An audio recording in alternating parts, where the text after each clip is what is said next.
এই ছেলে পুরো দুনিয়া খুঁজে পাইছে তোর ভিতরে। পুরো দুনিয়ার ভালোবাসা একটা মানুষের দিছে, অন্ধ হয়েছিল। লয়ালটি, রেসপেক্ট সবকিছু দিয়ে একটা মানুষকে না ভালোবাসছে। তুই মনে করছিলি কি জানিস, আমার তুই ছাড়া কোনো অপশন নাই?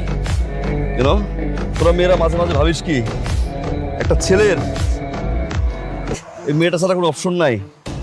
একটা ছেলের মনে অপশন খুবই কম। যারে পাইছে ওর 7 জন্মের কপাল। বলছিলি না তুই, তোরে পাইছি আমার 7 জন্মের কপাল। ইউ লিসেন সুইট হার্ট, শুধু একটা মেয়ে না, একটা ছেলেও যদি চায় না, 1.5 মাসের মাথায় 17টা মেয়ের সাথে বেড শেয়ার করতে পারে। I am confused about the number, it could be 30, trust me. Yeah, 30. Yeah.